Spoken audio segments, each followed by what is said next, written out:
आपल्याला योग्य काय आहे हे माहीत असते.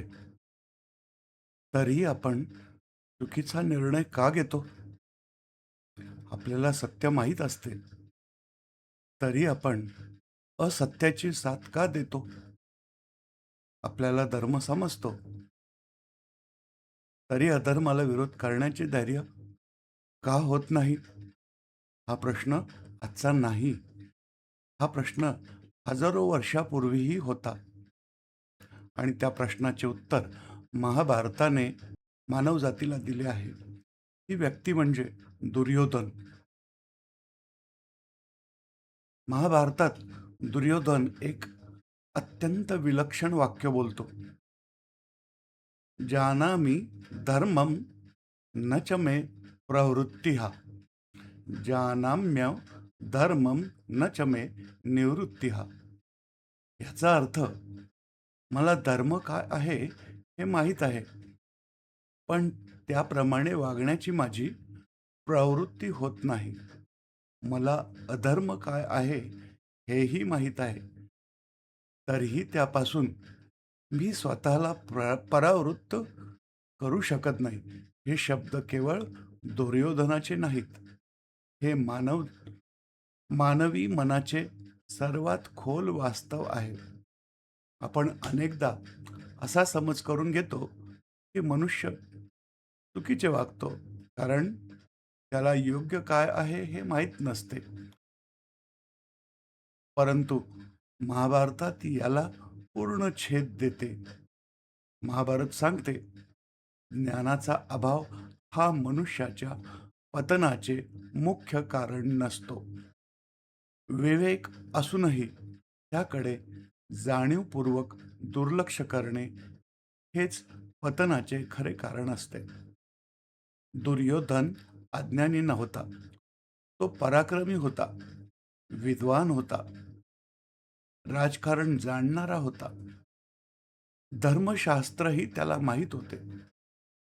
श्रीकृष्ण कोण आहेत, पांडवांचा अधिकार काय आहे आणि न्याय कोणाच्या बाजूला आहे, हे सर्व त्याला पूर्णपणे माहीत होते. तरीही अहंकाराने विवेकावर विजय मिळवला. लोभाने न्यायाला हरवले. मत्सराने सत्य झाकून टाकले आणि त्या एका चुकीच्या निवडीने संपूर्ण कुरुवंशाचा विनाश घडवून आणला. इथेच महाभारत आपल्याला एक अत्यंत गंभीर इशारा देते. मनुष्याचा सर्वात मोठा शत्रू बाहेर नसतो, तो त्याच्या स्वतःच्या मनात असतो. जेव्हा मनातील विकार विवेकावर राज्य करू लागतात, तेव्हा प्रत्येक मनुष्याच्या अंतःकरणामध्ये एक नवीन कुरुक्षेत्र जन्माला येते आणि त्या युद्धात तलवारीची गरज नसते. तिथे संघर्ष असतो सत्य आणि असत्याचा, कर्तव्य आणि स्वार्थाचा, संयम आणि मोहाचा, धर्म आणि अधर्माचा. म्हणूनच आजचा हा विषय कोणत्याही एका व्यक्तीविषयी नाही, कोणत्याही एका समाजाविषयी नाही, कोणत्याही एका धर्माविषयी नाही आणि कोणत्याही एका राष्ट्राविषयी नाही.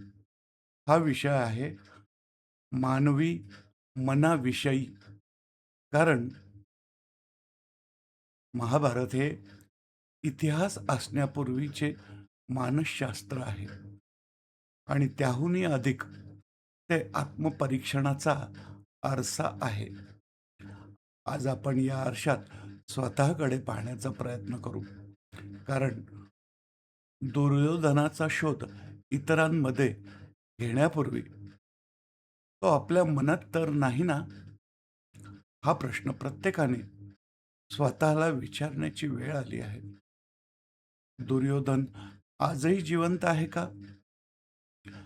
महाभारताच्या महाभारताचा प्रत्येक युगासाठी इशारा आहे. दुर्योधनाचे मानसशास्त्र प्रत्येक मनातील कुरुक्षेत्र आहे. महाभारत वाचताना एक प्रश्न अनेकांच्या मनात येतो. दुर्योधनाला धर्म माहीत होता, तरीही त्याने अधर्माचाच मार्ग का स्वीकारला?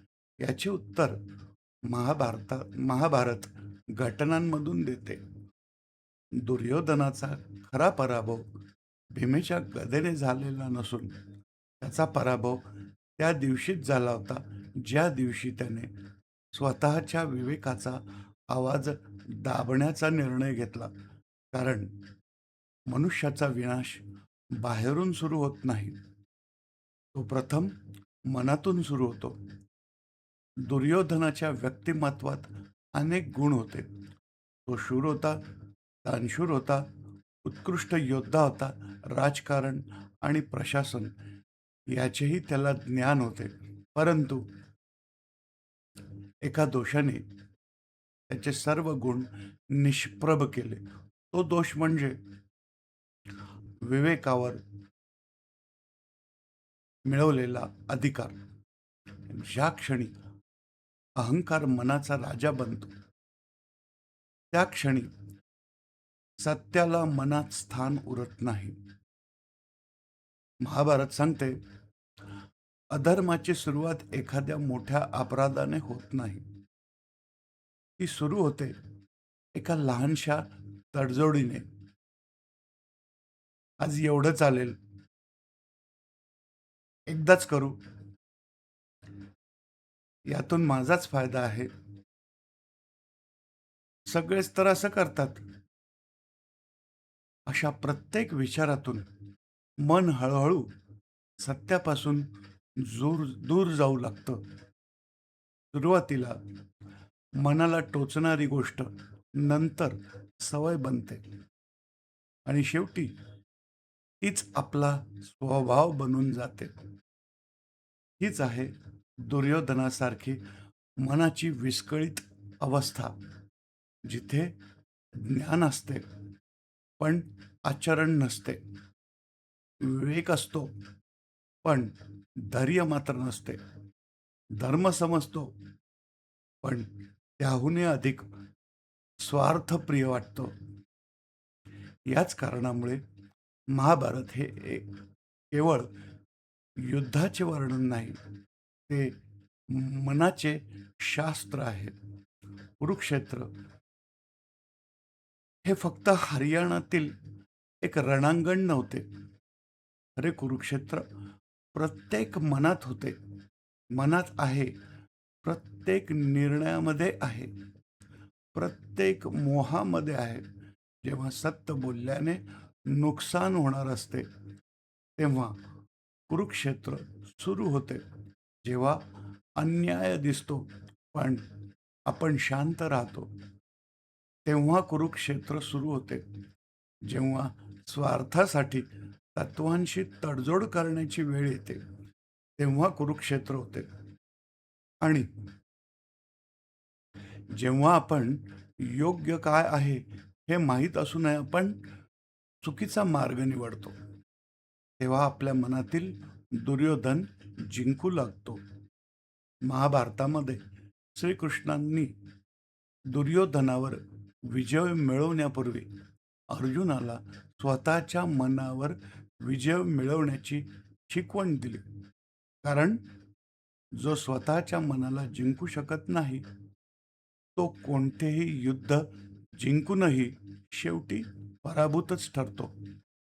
यामुळेच महाभारताचा संदेश आजही तितकाच जिवंत आहे. मानव बदलला, वस्त्रे बदलली, तंत्रज्ञान बदलले, सत्तेची साधने बदलली, पण मनातील लोभ, अहंकार, मत्सर, मोह आणि सत्तेची लालसा आजही तशीच आहेच. म्हणूनच महाभारत जुने झाले नाही, कारण मानवी मन अजूनही जुने झालेले नाही. आता एक प्रश्न स्वतःलाच विचारा. जर दुर्योधनाला धर्म माहीत होता आणि तरी तो हारला, तर आपण आपल्या प्रत्येक निर्णयामध्ये आपण आपल्या प्रत्येक निर्णयामध्ये विवेकाचा आवाज ऐकतो आहोत का? की आपल्या मनातील विकारांचा? याच प्रश्नाचे उत्तर आजच्या समाजात, सत्तेत, संस्थांमध्ये आणि आपल्या वैयक्तिक जीवनात शोधण्याचा आपण प्रयत्न करू. दुर्योधन आजही जिवंत आहे का? महाभारताचा प्रत्येक युगासाठी इशारा आहे. आजचा समाज, सत्ता आणि प्रत्येक मनातील दुर्योधन. आज आपण स्वतःला एक प्रश्न विचारूया. महाभारत संपले आहे का? कुरुक्षेत्र संपले आहे का? दुर्योधन संपला आहे का? इतिहास सांगतो, दुर्योधनाचा देह संपला, परंतु दुर्योधनाची वृत्ती कधीच संपली नाही. कारण दुर्योधन ही एक व्यक्ती नव्हती. दुर्योधन ही मनाची एक अवस्था होती. आज आपण ज्या जगात जगत आहोत, तेच विज्ञान, तेथे विज्ञान प्रगत झाले आहे. तंत्रज्ञान प्रगत झाले आहे. संपर्काची साधने प्रगत झाली आहेत. ज्ञानाचा महासागर प्रत्येकाच्या हातात आला आहे. परंतु मानवी मन अधिक शांत झाले आहे का? स्वार्थ कमी झाला आहे का? अहंकार नाहीसा झाला आहे का? मत्सर संपला आहे का?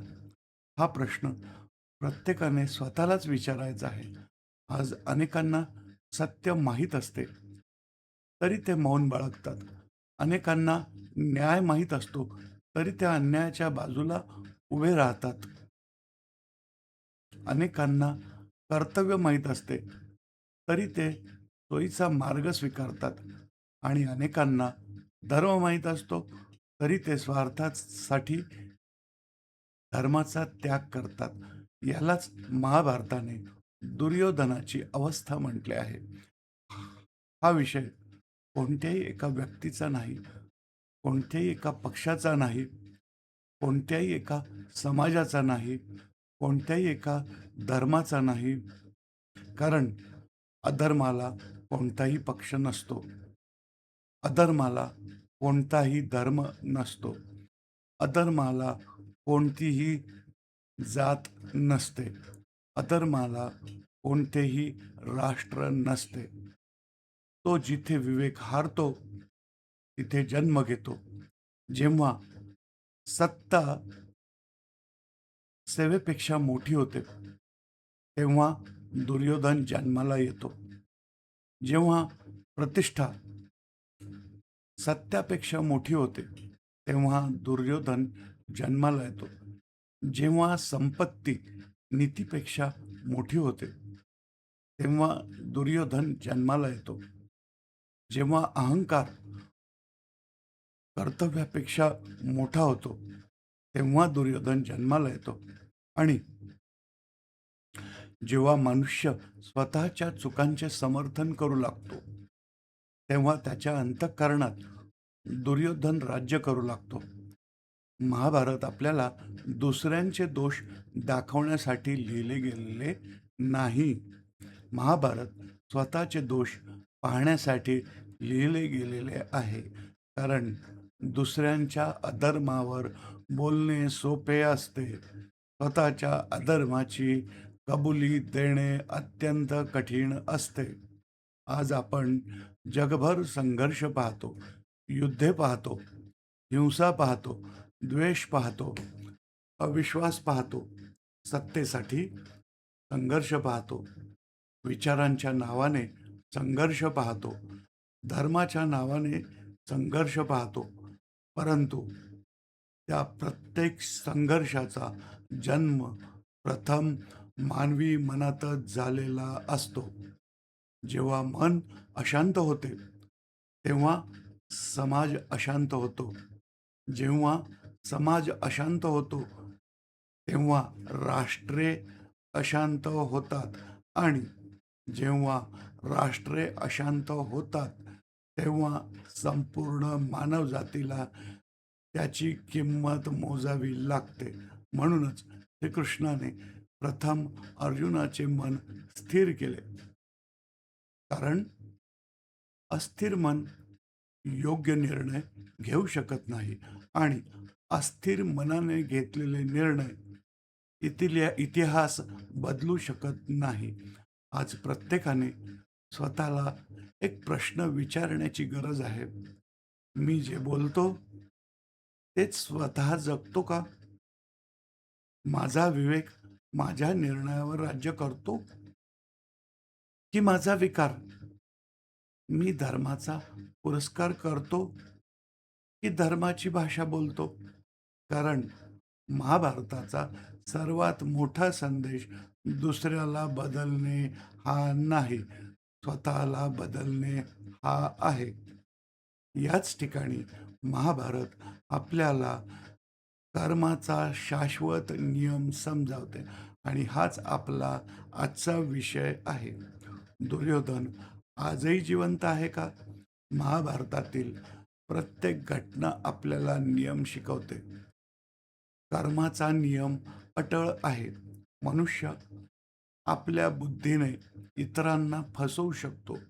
आपल्या सामर्थ्याने काही काळ जग जिंकूही शकतो. आपल्या संपत्तीने अनेकांना विकतही घेऊ शकतो. आपल्या पदामुळे अनेकांना गप्पही बसवू शकतो. परंतु स्वतःच्या कर्मापासून कोणालाही सुटका नाही. दुर्योधनाकडे सर्व काही होते. असंख्य सैन्य होते, पराक्रमी योद्धे होते, अथांग संपत्ती होती, राजसत्ता होती, प्रभाव होता, रणनीती होती. परंतु त्याच्याकडे धर्म नव्हता आणि धर्माशिवाय उभी राहिलेली कोणतीही सत्ता कायम टिकत नाही. हा नियम महाभारतापुरता मर्यादित नाही. तो प्रत्येक युगाचा नियम आहे. कर्माचा न्याय अनेकदा त्वरित दिसत नाही. कधी तो वर्षांनी दिसतो, कधी पिढ्यांनी दिसतो, पण तो कधीच चुकत नाही. म्हणूनच भारतीय तत्वज्ञान सांगते, मनुष्य न्यायापासून पळू शकतो, परंतु न्यायाच्या परिणामापासून कधीच पळू शकत नाही. आज आपल्याला जीवनातील सर्वात मोठा प्रश्न हा नाही, आपल्याला धर्म माहीत आहे की नाही. प्रश्न हा आहे, धर्म समजूनही आपण त्यानुसार जगण्याचे धैर्य ठेवतो आहे का? कारण ज्ञान महान असते, परंतु ज्ञानाला आचरणाची साथ नसेल तर ते केवळ अहंकार वाढवते आणि आचरणाशिवाय ज्ञान मनुष्याला विनाशाकडे घेऊन जाऊ शकते. महाभारताचा विजय पांडवांचा नव्हता.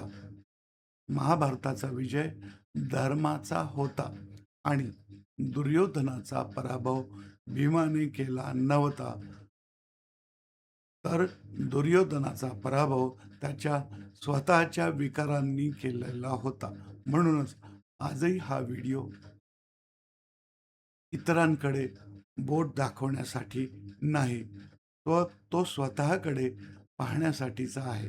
कारण महाभारत आपल्याला दुसऱ्यांमध्ये दुर्योधन शोधायला शिकवत नाही, ते प्रथम स्वतःच्या मनात डोकवायला शिकवते. दुर्योधन प्रत्येक युगात जन्माला येतो, पण तो इतरांमध्ये नसून प्रथम आपल्या मनात असतो. म्हणून तुमच्या मते दुर्योधनाचा सर्वात मोठा दोष कोणता होता? अहंकार, लोभ, मत्सर की धर्म समजूनही अधर्माची जाणीवपूर्वक केलेली निवड? तुमचे विचार कमेंटमध्ये अवश्य लिहा. जर महाभारत, भगवद्गीता, वैदिक तत्वज्ञान आणि भारतीय ज्ञान परंपरेतील अशाच अभ्यासपूर्ण विषयांमध्ये तुम्हाला रस असेल तर दुर्वा ॲस्ट्रो चॅनलचे सदस्य व्हा. हा व्हिडिओ इतरांनाही पाठवा. कारण आज जगाला शस्त्रांपेक्षा शास्त्रांची अधिक आवश्यकता आहे. शेवटी महाभारत प्रत्येक युगाला एकच इशारा देते: मनुष्याचे पतन तेव्हा सुरू होत नाही जेव्हा त्याला धर्म माहीत नसतो. पतन तेव्हा सुरू होते जेव्हा त्याला धर्म पूर्णपणे माहीत असूनही तो जाणीवपूर्वक अधर्माचा मार्ग स्वीकारतो. आणि मनुष्याचा खरा विजय इतरांना हरवण्यात नसतो, तो स्वतःच्या अहंकारावर, लोभावर, मत्सरावर, मोहावर आणि विकारांवर विजय मिळवण्यात असतो. हीच महाभारताची शिकवण आहे. हीच श्रीकृष्णाची शिकवण आहे.